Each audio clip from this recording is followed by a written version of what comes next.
From last time, I mentioned that some of you may have been riding the bus too long, this bus too long. Since you had a few hours to consider it, may I point out some additional info. It's not that people objectively ride the bus too long, it's whether you ride the bus passively too long. Also, in passing, we happen to mention in regard to civilization and man's attempt periodically to shift it around this and that, and I made some comment referring to that great old hymn, the Jungle Boogie. And it just came to mind, I thought some of you might be interested. There's a man who reputed to have been wanting to establish a new religion based upon Kool and the Gang. Except he says he has difficulty keeping it clear in his mind which one's Kool and which one's the gang.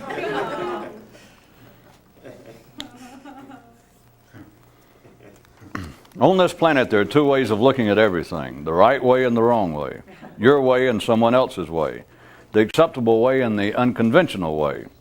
But the constant among them is that two ways of looking at something is no better than one. P.S. Those of you with such potential genetic kin on other worlds can write to your mama and say, "What do you think of that, Mama?" The professor announced, the topic of today's lecture is the discovery of the nature of matter. And a boy in the back asked a person beside him, did he say the discovery of what's the matter? And the class monitor said, you guys in the rear, be quiet. Mad dogs and mad dog people will bite you if you try to help them. But it works out okay since you can't help mad dogs or mad dog people. This week's televised debate. Man's mind has produced more noxious fumes than all the books in the world. Oh yeah? Just where do you think they came from? This time next week we'll see the introduction of bare knuckle debating. Since hardly anyone ever gets to Kathmandu, men have invented a game whereby they pretend that traveling there is the same as being there. They call this activity mysticism. Ordinary Thought is this week's playlist on the top 10 station. View from the city infrastructure. Never play chess with a blind man, because he may shoot you if you cheat. If you suspect this actually has something to do with a man's own neural patterns, then you can skip the next mayoral election. And now a cosmic calculation. There are more stars in the universe than there are hairs in a man's nose. Stupidity is the only crime that is its own punishment. Oh, all right, for that other segment of our audience, this version. Stupidity is the only failing that is its own reward. No. If you take seriously the noises of city life, you stay forever captive of this limited urban existence. This week's televised conversation. You can always tell a man who's serious because he talks too much. But how do you know when someone talks too much? Hey, get serious. Continuity. Life is like a cosmic snake of endless length. Neural knights are earth dwellers who want to cut it up and stop the bus. Life is your friend, as long as you don't step on its foot. Only idiots and children believe that they can step on life's foot. One school of thought says that men laugh to keep from crying, while a much lesser known school holds that men laugh to keep from laughing even more. After pursuing man's mystical literature, a visitor to Earth remarked, let me get this straight. You people have heroes who took only 30 or 40 years to figure out that most people are somewhat confused about being alive and that even some of them are upset by it. Is that right? Have I got it straight? No. Trying to become more human through physical pursuits is akin to chasing the wind. Now, it may be fun, but its chances for success are certainly limited. One father's bedtime message for his kid. Hearing the voice of God can make you wet your pants. Hearing your own can cause you to outgrow them. Civilization, the imagined rules by which men imagine there are rules to live by. Oh, to the more conscious, there is but one pertinent social skill. Don't kill or get killed. Above ground view. You can tell people what they are, and you can tell people what they aren't. But what most of them cannot hear is a description of what they could be. Punch will punch Judy, and Punch will hug Judy. But one thing for sure, he'll never leave her. He can't. Well, enough of this. We'll be returning to Earth and landing soon, so tighten back up your brain belts for a safe re-entry into the restrictive sphere. One man's advice to his mother about how to handle the mind. Never argue with children, drunks, wild animals, or door-to-door salesmen. View from the theatrical district. Men came up with the idea of stage scenery after realizing they could handle the problem of ignorance by simply putting names on it. Then there was this man who, just for a while, thought of being more conscious as a state of being focused, but without any particular point of concentration. Kid asked his father, "Is quitting talking about yourself the sure step to quitting thinking about yourself?" And the old man replied, "Well, even if it's not, it's still a good step." Peddling his particular brand of insight, one man says that the secret is that life doesn't care what you want. He says you can pay him later if you want to. Urban intellectual obviousness. Noise is the nature of the city. The difference between those in an insane asylum and those on the mystical quest is that the insane are in insane asylums. The dumb are in no danger of becoming any dumber, but those struggling can always slip. One man privately named his goal by Friday or sooner. The speaker declared, "Words enslave man," and a voice in the crowd replied, "No, words may enslave sheep, but not real men." And the speaker retorted, "But sheep can't speak." And the voice declined to discuss it further. Words are your friend if you don't step on their feet. Only children and idiots would believe that words have feet. Among would-be artists is not an uncommon feeling that even if fame and success eludes you, you may still be on some sort of mission ahead of its time. But hey, you better watch it. This is not totally unknown amongst those claiming no particular talent. Urban employment view. When it came time for his drug test, instead of urine, one man submitted gasoline. And when they caught him at that, he gave them a sample of his tears. And when they still wouldn't go for it, he handed them some of his neural juices and blew everyone's mind away. Well, I say away, but not really too far outside city limits. This kind of activity was originally called the Mysteries, which was a most fine name in that those outside it wondered what those inside were doing, while those inside did also.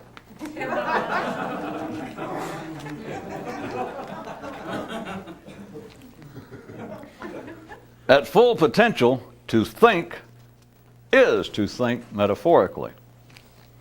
Once upon a time, the spirit of symbolism and the muse of metaphors held a heated debate over which of the two is the proper mentor of man's language. Who gets your vote? You can entertain the body and you can entertain the mind. The possibilities pertinent to the former are limited, and only the simplistic think likewise of the latter. Death, the end of the escalator for the body. Mental maturity, same for the mind. One guy's claim to fame: "Hey, I've already forgotten more than it's probably humanly possible." Than is probably human possible. When it's dark, you can't tell what time it is. When you're dumb, you can't tell how stupid you are. Anything permanently defined is informationally defiled. One man wondered, which is the superior hobby, being sick or talking to yourself? then concluded that any difference between the two was illusionary. He was, you might note, the same man who established the imaginary hospital for the terminally verbose. A worldview. You can be what you are because of genetics, or you can be what you are because of environment, but you can't be what you are because of environment. A smaller view. Once man conceives of an idea, it can sometimes be harder to get rid of than a Velcro virus. And now the legend of the people who never whined over injustice. You know there's no such legend. New consciousness to the mind is nakedness is as nakedness is to high fashion. So you see, from any civilized point of view, the two are incomparable. One, not superior to the other, just extremely different versions of the same basic theme. High up on the Arcadian top of the mountain, some mythical poets were discoursing, and one of them mused. We could say that man's mind is like an unrestricted cornucopia. And another one of them reflected, or we could say that man's mind is like an inexhaustible well. And still another opined, or we could say it is like a bottomless garbage heap, or an endless dung field. And a fourth injected, or we could have gone to get something to eat, that is, before you guys kill my appetite. And the first three excitedly began to pester him to tell them exactly the parts that stole away his taste.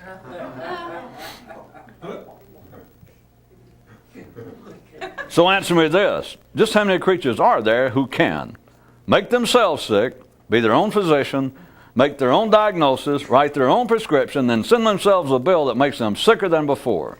Just tell me. Go on, I dare you. Whatever noises humans make are natural human noises, no matter how offensive at times they may seem. Views from a reasonable, rhetorical view. Comparing man to animals, or to any other creatures for that matter, is like comparing apples to animals or any other fruit for that matter. Theorem. Those who expect a lot from city life generally receive it, except, of course, for those who don't. But hey, what the old hell. Isn't that what makes intellectual herd existence the ever-exciting six-chamber loaded version of Russian roulette that it is today? Postulate. The dumb think they know everything. And generally, they do. One man has his own theory that if you use the same word more than 4 times in your lifetime, you'll begin to melt and your brain will turn to gooby dust. The chemical life of man is by far stranger than the strangest of notions he's ever had of God's. The local is busy compared to the universal, same as the mind to consciousness. Once upon a time, sometime later, one guy tried to initiate people into the mysteries without the physical rigmarole. A boy asked his dad, "Are we all born stupid?" Yes, except for those with a natural predisposition against it. This item originally had a title, but out of consideration for your feelings, I deleted it. One man hated his hobby, and a friend said, "Well, why don't you give it up?" And the man replied, "What? And lose my favorite hobby?" The weekend finally told one guy, "Hey, have fun on your own time." The thing about being a sorehead, says one man, is that the older you get, the much older you get. The time warping, space bending, most excellent and astounding of all paradoxes is that the mind is the one aspect of man that he finds in irrefutable need of repair, and the only tool he has to work on it with is, view from the neurological ward. Kings hold court so they can keep a close eye on all their kin and other ne'er-do-wells. Men's minds normally like to think in big chunks, in wide patterns. This is so as to get the discomfort out of the way as quickly as possible. The National Association of People who claim they want to get better insists that we remind you of their continued, if somewhat crippled, existence. One day, a young boy, as he sat watching the reflection of his father in a mirror, thought, "Is it not highly interesting that men have a proverb or adage for every possible human difficulty? And when they have one that has no situational counterpart, they invent one." For a knight already on horseback and attempting to come to a full gallop, to be reformed is to be deformed. Yeah. To his amour he wrote, "You can get in my breeches, you can get in my bed, you can get in my will, but not in my head." And she asked, "Because you don't love me enough for that?" And he replied, "Oh no, it's not you, it's just that even I can't do that." Yeah. She sighed to herself, and get a life. One who can teach the mysteries can entertain others. One who can do them can entertain himself. Scientist, someone with an academic excuse for not knowing anything. One man notes an anomaly. Struggling against the normal turmoil of the mind just seems to add to it. Views from the pony latitudes.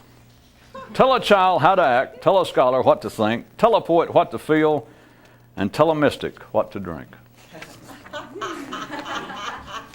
First guy says, "Times change." The second one responds, "No, things change and we call that time."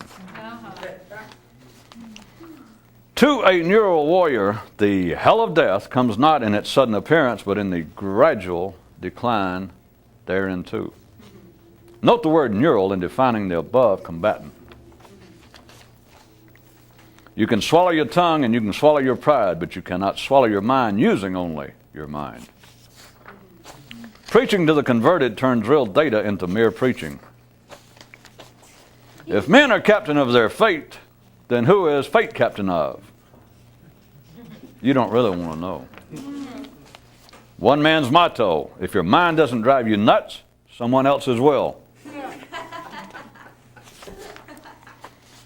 Those with the mystical hunger are like a man with the DTs who's never had a drink. In light of the impermanence and imprecision of names and description, one man adopted this personal approach regarding their use. To be exacto, always say de facto. Medical view. Personal stupidity is easily handled if you act serious most of the time. One man gave his son this advice: the best way to get through life is just not to think about it. But that's impossible. Maybe, but that's still my advice. "Hey," said local conditions, "if you don't say it, somebody else will." One man began to think of a new consciousness, not as freedom from some dreamlike, unreal world, but rather simply from one's too noisy. One man came up with a single word for every idea he had. Then he came up with an abbreviation for every word. Then came up with an initial for every abbreviation, and after that, gradually abbreviated himself into agreeable oblivion. Real mysticism. Advanced chemistry. Real advanced.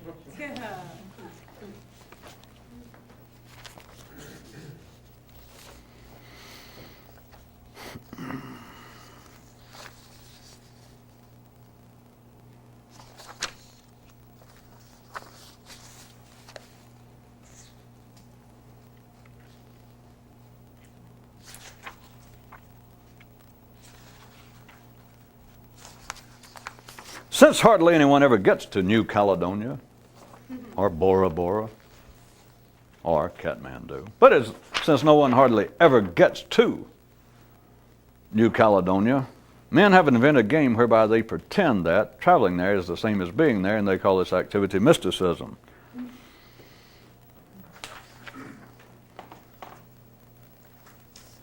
If we had someone a bit more given to ordinary line of thought and could still listen to some of this, they might be agreeable to include religion in that, if they do not take it as being an outright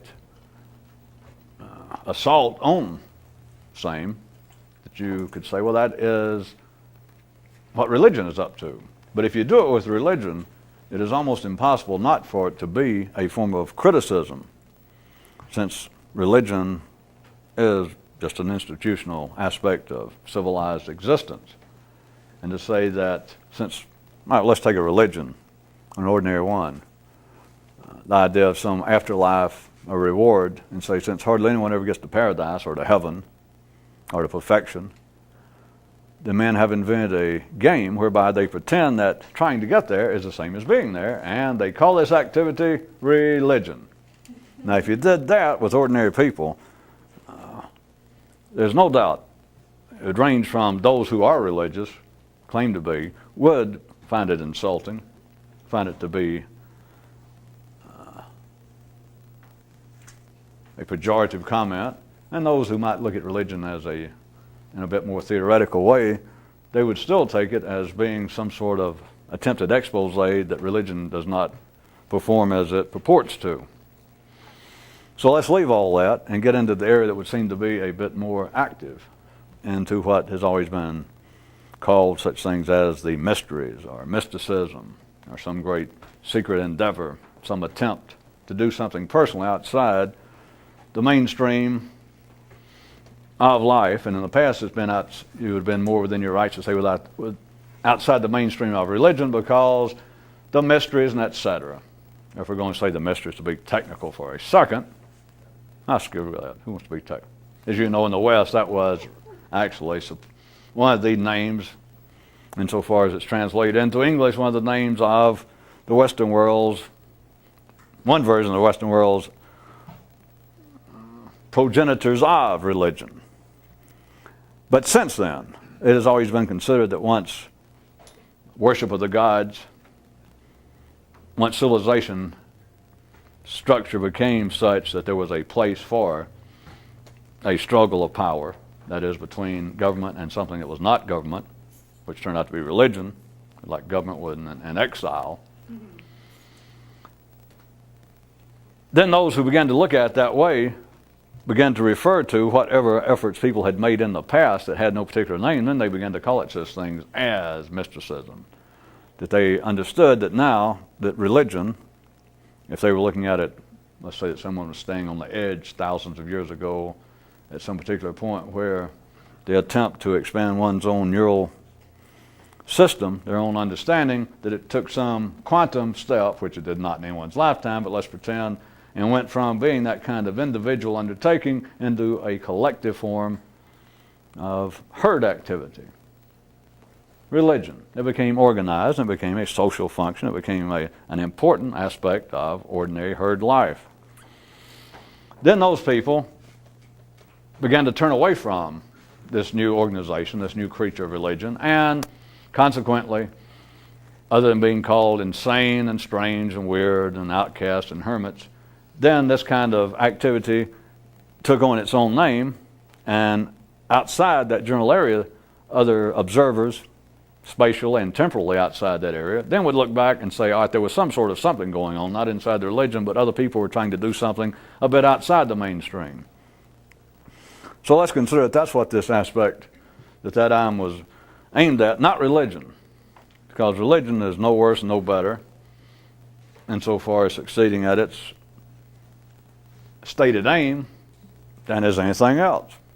Weather forecasting, economic predictions, anything in life does not succeed that lives. So that's not the point. This is not of any significance having to do with religion in the sense of it being an organized aspect of society, of civilization. But consider it now that it is even aimed at those who believe that they are involved, who would swear that they are, who are making some overt physical action that would seem to witness their attempt to do something outside the mainstream, who are either meditating, part of some sort of group, or they spend large or some portion of their income reading mystical books, or they go off attending lectures, or they even give up part of their life and go join a monastery, and etc. So you would say that compared to those who are simply, as they say, they accuse them of being Sunday Christians or Saturday Jews or Thursday Jehovah's Witnesses or whatever they keep changing, don't they? Maybe they got the right idea. Instead of it just being a perfunctory form of some religious observance, if we'd consider that those who would qualify as being would-be mystics are involved with some specific individual activity, then I point back to that. Yes, I do. Then consider it that since hardly anyone ever gets to, and we'll assume that all you people are sharp enough to know that I just plucked out names, Bora Bora, Kathmandu. See, that was kind of iffy because some people for a while, those of you that started to say we're alive in the 60s, most of you were, those who were alive and undrugged enough to remember that the 60s happened, Kathmandu for a while had a kind of mystical reputation. So I started to say those people hardly ever get to Vladivostok. But then I had to consider, well, how many people know where that is? And then those who do, see, that would have been the real slap, because once it got into mysticism, for you to think, what in the goddamn hell, or why would anybody involved with some kind of great mystical hunger or quest, I mean, why would you even pick out as the allegorical location instead of Arcadia, the Fields of Elysians, or the Mount Olympus, or New Jerusalem, Vladivostok?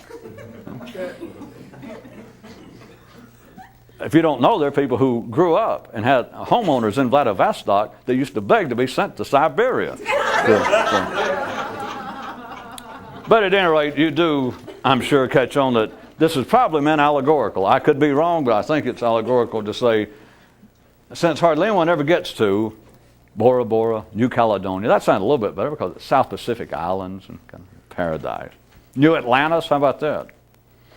Since hardly anyone ever gets to Vladivostok, men have made up a game whereby they pretend that traveling there is the same as being there. This is, without any doubt, don't question your own ears as long as they're tied to the same sequential workings of the brain. Your ears and your brain's not failing you, because it would want to say, within its ordinary rights, that that cannot be. That itself is allegorical, because people are not going to pretend, not in some serious way, they're not going to begin to believe that traveling somewhere is the same as being there, and you is wrong. You should have wrote your mama when I told you before in the first time tonight. You are wrong. But the mind is arranged in such a way due to the, is it diabolical or geotomical? Yeah. Binary. I knew it was in there. Yeah. Nature of energy, including neural juices that run things, that the mind cannot take it as being literal fact, that men can imagine, to take this example again, that getting somewhere, traveling somewhere, not getting there, but you understand, traveling is the same as being there. Now, the only time that works is when there is no chance of getting there. But those who are involved with it cannot even analyze it that way. They do not begin, those who attempt to pursue some sort of mystical path in the most ordinary of senses of that description. They do not begin, nor do they pick it up after a few months or a few years. They do not decide in some way that, well, I don't think this is getting me anywhere. Or I don't think meditating is going to bring me into a face-to-face interface with the great cosmic forces. I am not going to reach nirvana by sitting here meditating with these people in this unused library room here in Oshkosh, Wisconsin on Sunday mornings. I just don't think it is. They do not come to that conclusion and say, well, I know what I'll do. I'll just pretend that sitting here is actually the same thing as being in a state of satori. That I am actually blown away in a Buddha mind while sitting here, because I'm never going to get it as far as I can tell. No, people do not, the mind could not do that. Or if it did, you would not even be part of the mainstream of the ordinary. And yet that's exactly what happens. If anybody needs any additional, if you hear the word proof, imagine you heard something else. Or even if you thought it was evidence, imagine you heard something else. What else it is, I'm not going to tell you, but imagine you heard something else. Any additional proof that this is not limited to things mystical, this is the way people live. Where do you think the ideas of life after death came from, or where do you think ordinary people's ideas of life after life came from? That, well, I'm not getting anywhere, so I'll pretend that traveling and not getting there is actually being there. That is, I understand, too wide. because I was going to try and take that particular body of water in which that fish swallowed Jonah, and I was going to turn it inside out and see if you could swallow it that way. Back to the example that makes sense. A smaller example, a more condensed example for those of you who subscribe to Reader's Indigestion.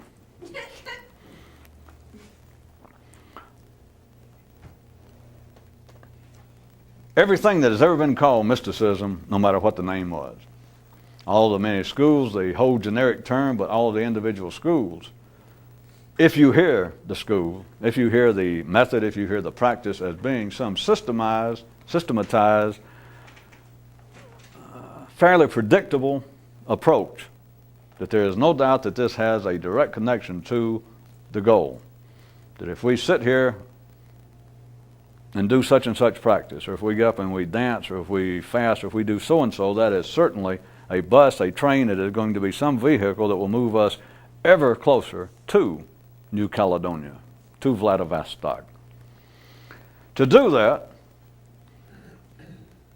is the proof evidence. Now you're supposed to, that's not what you heard.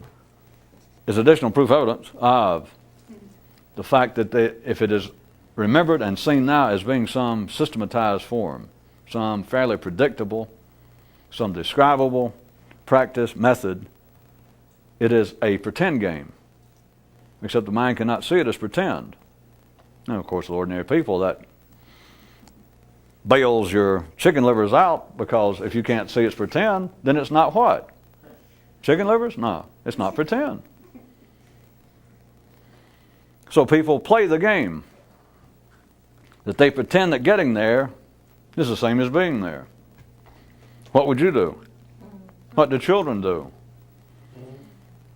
Back to those of you who are still worrying about, did he mean the Jonah was in that book that I used to find in the motel when I'd go see that girl that had the miniskirt and the leather stockings? Yeah, it's that book.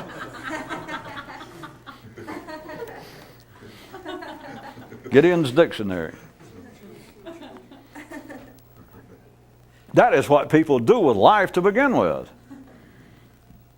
Except the way they do it with life, there's no way to describe it. And that is one of the purposes, again, of civilization. That is one of the purposes of collective reality, of common language, but then of common language amongst groups of people, is to describe life.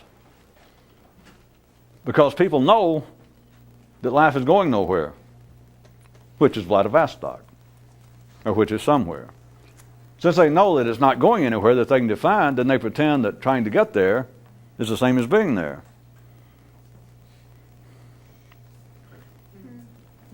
Your mothers wrote to me and had such great hope for some of you. And it's going to break my heart to have to call her back and tell her how that went over.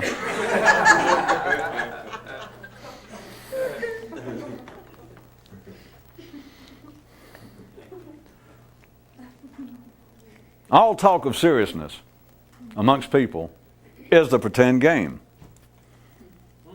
It is pretending that we are already at the place that we want to go. That is what civilization is. That is why the parade never ends.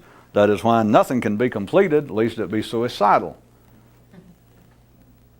I'm warning you, I ignore her address, I'll write her. I'll call her back. Every aspect, we've been calling it around here seriousness. Ordinary people must be serious. You understand that. We've been through enough examples. How else can you explain a man stand up in a woman's clothing with funny hats and feathers? I'm not talking about in the jungles of New Caledonia. I'm talking about in the major cultural centers of this planet. How can men dress up like women, say they talk to God, and there's one of two possibilities. They're either faking it, or if they're telling the truth, they're certifiably insane. And millions of people listen. And if you don't like that version, for those of you of a more humanistic bent, people come out in expensive suits, ties, and their hair done, and tell you how to straighten out life. Be glad to tell you. I mean, they'll whine. They'll offer to come over to your house to a coffee clutch if you'll bring along a few other potential voters. It is simply, if you can extract the routine sophomoric sarcasm, as you know, to the same degree that ordinary minds, ordinary men, take life seriously, to that same degree, they're a laughing stock. Now, those who understand they're a laughing stock do not laugh, at least out loud. The only people that laugh is somebody hollering about the king's naked. The king knows how to take care of that if you speak up. He's wearing his new clothes, and everybody else says, my, how great they look, which is civilization. You know this, that old, I think it's a Buddhist. Or is it a Hindu? And everybody else says, look at the king. Look at civilization. Look at our mass hallucinations. Look how spiffy he looks. That's the way they used to speak about fashions back in the BC era. So look how spiffy the man looks. And finally, one kid, supposedly representing some sort of unsullied, childlike innocence, says, what clothes? The fucker's naked. But see, the king can handle an outright, see, that's a civilized input for somebody, a kid or anybody, to say, what clothes? He's naked. The king in his wisdom knows how to handle that. He simply turns to an 8 and he says, kill that kid. That takes care of that. And if there was any other kid or grown up that was inclined, that was about to join in, say, that kid's right. Suddenly they realized they were incorrect. Their eyes were failing them for a second. That's the difference between those who know that the ordinary world's a laughing stock to the same degree that ordinary people take it seriously. What I wanted you to see was those who know it do not laugh out loud. So what you hear of social criticism, what you hear of sarcasm, any sort of criticism of life is not those who understand it. That's kids hollering, hey, the king doesn't have any fancy clothes on. You people are food. He's naked. To varying degrees, the king, that is civilization, can take care of itself. The story is always, with ordinary people, must glorify and exaggerate the importance of the individual, that is, with ordinary people. The stupid, the crude, the simplistic must be made to feel as though they're very important. That's one of the way life works. It's a part of the unspoken game also, or else they wouldn't get up. Is that too theoretical? At our ordinary level, if we all were faced with how stupid we are, would you get up? Now, if you say, well, yeah, I'd get up and press on, that just shows you don't know how stupid you are. Not the ordinary level.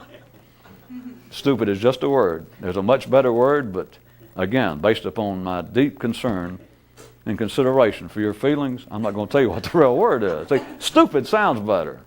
Trust me. Trust me. Because people can hear that, and it's easy to deal with because you can laugh and go, yeah, and you think it's other people. Or you could play momentarily as though you have some ability for objective views of yourself in lesser situations and go, well, yeah, we are all a little, I make mistakes. Before I've gotten up and got busy thinking about something, the phone rang and I picked up, the toaster. And so everybody can go, oh, yeah, I know stupid. Stupid is not the word. There's a word that's right on it. But I'm just too kind. I'm not going to use it out of consideration for your feelings. It's just a common word. But see, stupid is easy because you can dismiss it or you can hear it in a way that turns booze into a non-alcoholic beverage. You can filter it down and accept it.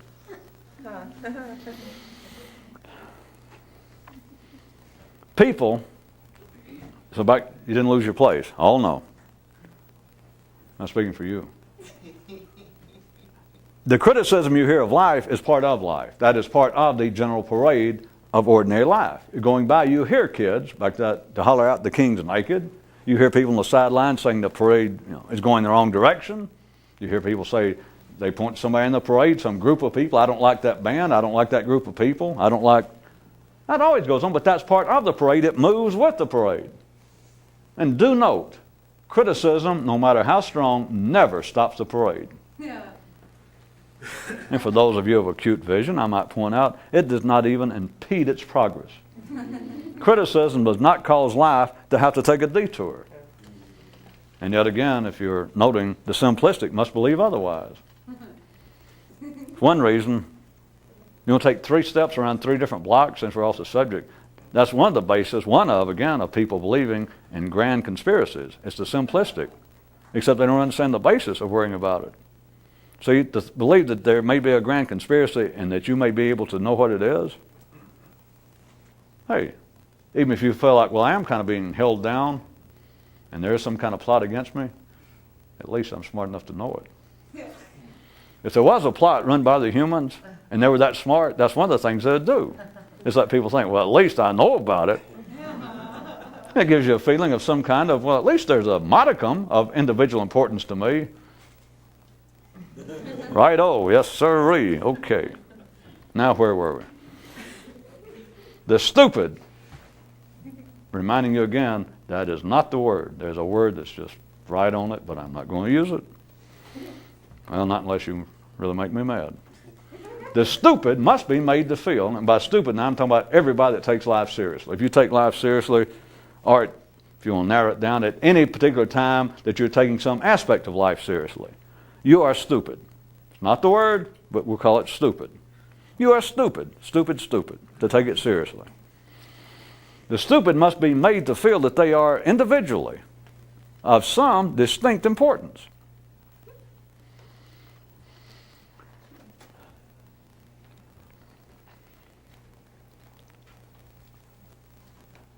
To feel as though that to accept the fact, to swallow the belief that you individually are of some importance and may have, to some degree, can get your hand on the tiller of the ship of fate and at least give it a little nudge here and there. That is all part and parcel of the fact that humans, without knowing it, know that they don't know or that they can't get where they think life is going. That is the overall pretend, that is the overall stupidity, that's not the word, that's the overall stupidity of taking ordinary life seriously. And it is almost, for those of you who do not care for Old Testament proverbial pictures, rather than Jonah, it's like a cul-de-sac that turns on itself so fast that you can't even give it a ticket for going up a one-way street. Because you go street, what street? No. The protection being that since life is not going anywhere, as per the consciousness, the mental view of ordinary people, now their body, the body has a different knowledge of where life is going. They simply cannot talk about it, but anyone who is sane, anybody who is just middle of the road, bourgeoisie, healthy, the body knows where life is going. Well, in 2 hours, I'm going to a restaurant. If I'm lucky, a few hours after that, I'm going over to what's-her-name's house. And then later, I'll probably go to the bathroom, and then before the night's over, I'm probably going to bed. That's where the life's going. The body's going. But compared to where the mind collectively, I don't mean individually, but what life has made man's mind collectively believe he's going, men know that they're not going there. They know they're not going to get there. And they know that it's stupid to say they are. Again, I'm using the word know almost as loosely and incorrectly as I am the word stupid. But know is harder to replace. Stupid's easier to replace. Is that they know that they're not going to go where they think they're going. And thus everyone huddles together and they collectively say, yes, we are. They call that life. More specifically, they will narrow it down to religions, political groups, identifying with your culture, identifying with your race, identifying with your nationality. All you've got to do is listen to people talk. Listen to them individually, listen to them historically, or, I guess better now than in person, or the great cache of historical literature. Nowadays, I guess you turn on the TV or the radio on a talk show and listen to people talk. Famous people, ordinary people. Of course, that's part of today's electronic world, in case you hadn't noticed. The parade gets better, is it gives ordinary people, that is stupid people, ordinary people, even a smaller kind of lift into how important I am. Because I called a talk show here and I finally got on. And they said, yeah, what do you have to say? And I said, well, I think our president is lying to us about the economy. Are you sure of that? Well, yeah, I read, it was in a magazine, somebody else said that. Well, thank you, sir, call again. And people, they feel like, well, if somebody took me seriously, and he calls all his friends, did you hear me on the radio? Hear me on the radio? Life works on the cheap, in case you hadn't noticed, at the local level. It does. It's one of the things that ordinary people do not like to see either, or cannot see, is how easily, not just distracted, but how easily pacified they are. On the cheap, on the cheap.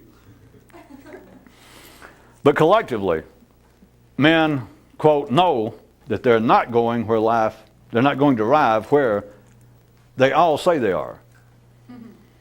And ordinary people do not look around when I say that. They do not look around, ordinary people, and believe. We're talking about ordinary, middle-of-the-road, middle-class people.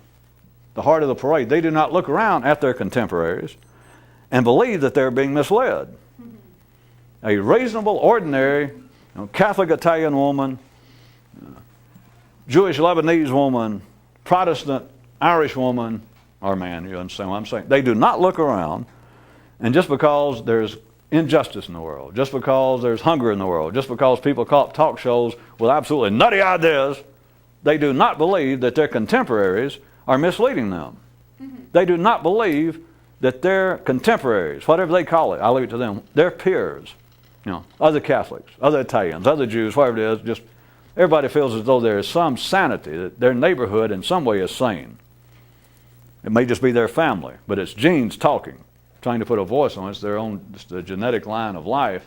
But at any rate, they do not feel as though life is misleading them, even though outside the bounds of their own neighborhood, whatever that may be to them, they know there's injustice, they know that somebody might mug them, they know this and that life is not exactly as they know it should be.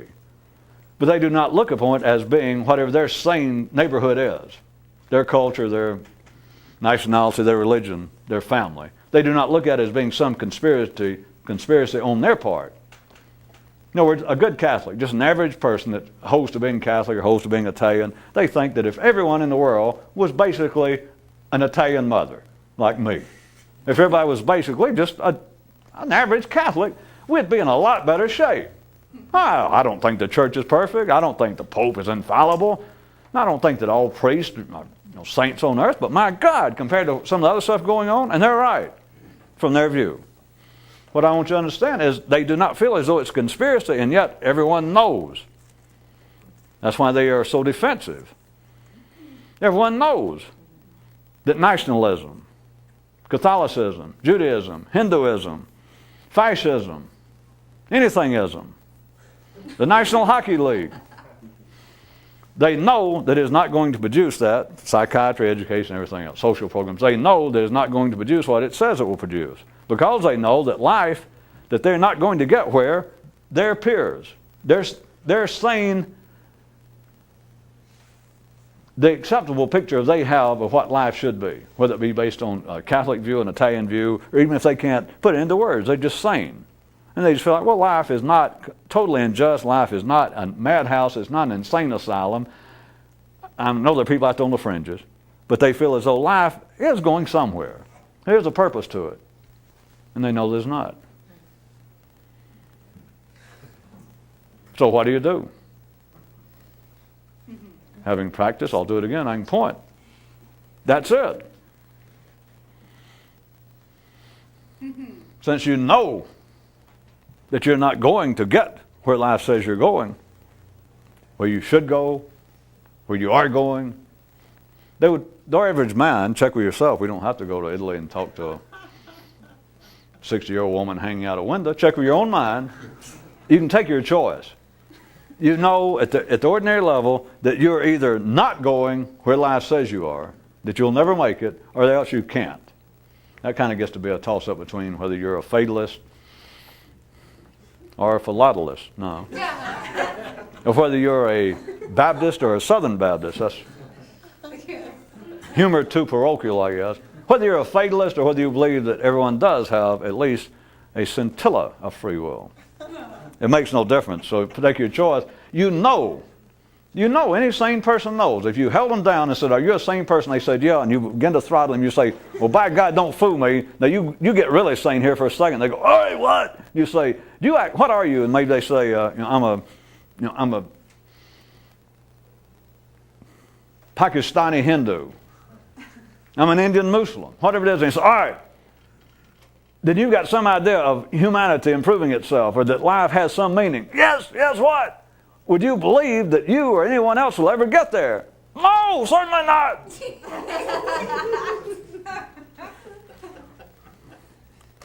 And of course, as soon as you let him go and he gets his breath back, he'll deny it. He'll forget it. He's got to, or else you hadn't just put bruises on his throat, you have driven the man cuckoo. But he'll snap back. You got to remember, we're returning to earth. We're going to land soon, so refasten, retighten your brain belts. So he would snap back, because humans, you got your choice. They either know that they won't make it, or they know they can't make it. So what are you going to do? One more time, let me point out, those of you who surely can do some of it yourself, the body has no such questions. So we're not talking about that. And you can live in this kind of state of uncertainty up here. Have you ever won an award for the understatements? No, but thank you for asking. Up here, you cannot know where you're going, but that doesn't matter. All you got to do is just be reasonably sane from here down. That is, I'll eat in a few hours. I'll go and see if Mary Jane's at home. Make sure her bathroom's working. Make sure I still got a place to sleep. Your body knows where it's going. You've got nothing else to say. Even on that basis, though, on top of that, the mind can live in total confusion, total uncertainty, but it cannot say so. The body knows that the stories that humanity collectively, now forget the divisions, I was just trying to give you something to stand on, forget, Hindus, Jews, Catholics, Italians, it matters not. Any sane human anywhere on this planet at any time, their mind has a picture, no matter where it came from. It's part of the collective consciousness of humanity, that the picture of where they are going, where life should go, it's insane. That's just one word. Impossible. Cuckoo. It's a laughing matter. All you got to do is grab yourself right quick and just try and throttle a moment of sanity and ask yourself, stand and look at the TV, if you don't want to get too close to politicians, and watch your president, your prime minister, the leader of your religion, but your president now is probably the best. The man saying, if you will support me and we pass this bill, then such and such serious problems, which is the only thing they talk about, will be a thing of the past. Well then, I guarantee you, by the time I'm out of office, in 4 years, this problem, which has plagued humanity for 4,000 years, all you got to do is support me on this. Call Congress. We'll take care of that. Now, if you're ordinary, you have to go along with it. If you're an ordinary citizen. But if you could strangle, if you're an ordinary person, even strangled yourself for a second and went, did I see you just sit there and watch him and you went, yes, yes, yes? Are you nuts? Are you as crazy as he is? No. And of course, ordinary people couldn't hear this, but with you, I'll do the inside sotto voce. You understand, we're not criticizing the president. I'm just using him as representative for life. He's just a hack like everybody else, a shill. But you're shilling with him. It's like somebody getting up there and they're pulling this kind of, fixed roulette wheel there at the fair, and you're thinking, well, I know it's fixed. And you push people aside so you can bet your money. You say, well, boy, I've seen frauds before, but God, he's horrible. Get out of my way, here. You understand, it's not criticism. That's not the point. The point is, if you can hear in the cracks, is the president. Anything that life collectively is saying, well, now wait, we got some serious business here. We have a particular new form, a horrendous, a despicable, a totally unacceptable form of violence has now come into our lives. Heavens to Murgatroyd. 1994, a brand new problem. The unsaid part from life, speaking through its contemporary shill, be priest or president, says it's a good thing. In all humility, I've got to tell you, it's a good thing. You should all be thankful that life has raised up a man, if I may say so, of my stature and understanding at this crucial time in history. You mean the time of problems? Yes, yes. Thank you. Thank you for asking. But if you'll support this, again, here it is, you're staying, if you're ordinary at the parade and it's going by, and there's always elephants dropping doo-doo, somebody's squirting water guns, somebody trying to pick your pocket, and somebody's hollering, this parade's getting out of hand. We got to straighten it out. And if you've just been stepped on or nudged, you think, well, yeah. You got to be an idiot. I'm sorry. You got to be serious. I'm sorry. You got to be stupid. Now, what was I going to say? You got to be sane. That's it. But why there's no form of criticism is that you cannot go where you think you're going if you're ordinary.